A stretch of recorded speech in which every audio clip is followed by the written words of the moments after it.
यमलोक के मार्ग में एक वैतरणी नाम की महानदी आती है। वह अगाध दुरस्त और देखने मात्र से पापियों को भयभीत करने वाली होती है। वह पिभ और रक्त रूपी जल से परिपूर्ण, मांस के कीचड़ से परिव्याप्त एवं तट पर आए हुए पापियों को देखकर उन्हें नाना प्रकार के भयाक्रांत करने वाले स्वरूप को धारण कर लेती है। पात्र के मध्य में घी की भांति वैतरणी का जल तुरंत खोलने लगता है। उसका जल कीटाणुओं एवं रज के समान सूंड वाले जीवों से व्याप्त है। सूस घड़ियाल व्रजदंत हिंसक एवं मांस भक्षण जलचरों से वह महानदी भरी हुई है। प्रलय के अंत में जिस प्रकार से 12 सूर्य उदित होकर विनाश लीला को करते हैं, वैसे ही वे वहां पर भी सदैव तपते रहते हैं, जिससे उस महाताप में वे पापी चिल्लाते हुए करुणा विलाप करते हैं। उनके मुख से बार बार हाँ भ्रात, हाँ तात यही शब्द निकलते हैं। वे जीव उस महाभयंकर धूप में इधर उधर भागते हैं, उस दुर्गंधपूर्ण जल में डुबकी लगाते हैं और अपनी आत्मग्लानि से व्यथित होते हैं। वह महानदी चारों प्रकार के प्राणियों से भरी हुई दिखाई देती है। पृथ्वी पर जिन लोगों ने गऊ का दान किया है, उस दान के प्रभाव से वे उसे पार कर जाते हैं। अन्यथा जिसके द्वारा यह दान नहीं किया हुआ, वे उसी में डूबे रहते हैं। इसलिए सभी को अपने जीवन में एक बार अवश्य ही गऊ का दान करना चाहिए। जो मूढ़ आचार्य का, गुरु का, माता पिता का एवं अन्य वृद्धजनों की अवमानना करते हैं, उनका कहना नहीं मानते, मरने के बाद वे उसी नदी में वास करते हैं। और ध्यान से सुन लीजिएगा, जो मूढ़ व्यक्ति अपनी विवाहिता पतिव्रता सुशीला और धर्मपारायण स्त्री का परित्याग करता है, पत्नी का परित्याग करता है, उनका सदैव के लिए उस महाघिनौनी नदी के जल में वास होता है।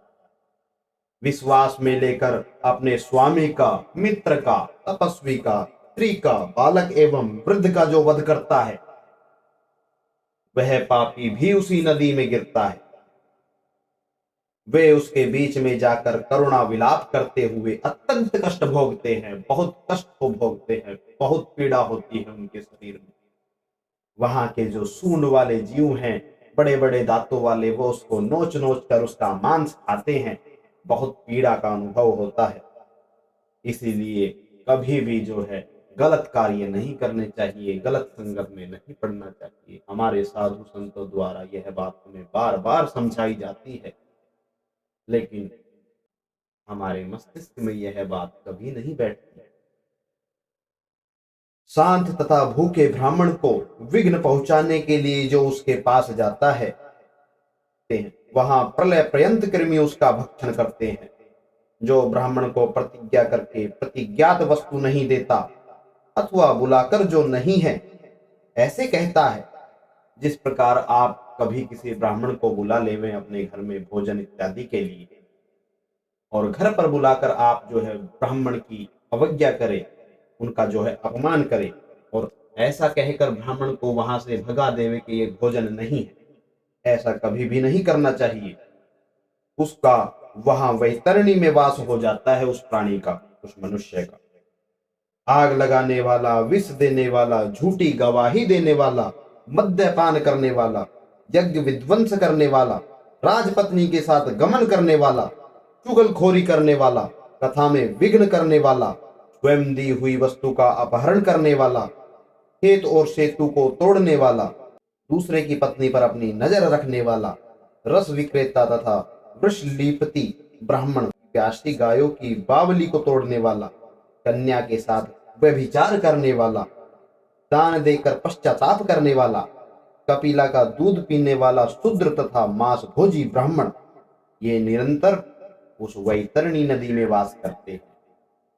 कृपण, नास्तिक और शूद्र प्राणी उसमें निवास करते हैं। निरंतर असहनशील तथा क्रोध करने वाला, अपनी बात को ही प्रमाण मानने वाला, दूसरे की बात को खंडित करने वाला, नित्य वैतरणी में निवास करते हैं। अहंकारी, पापी तथा अपनी झूठी प्रशंसा करने वाला, कृतघ्न और जो गर्भपात करने वाले हैं, वे भी उस महानदी वैतरणी में वास करते हैं।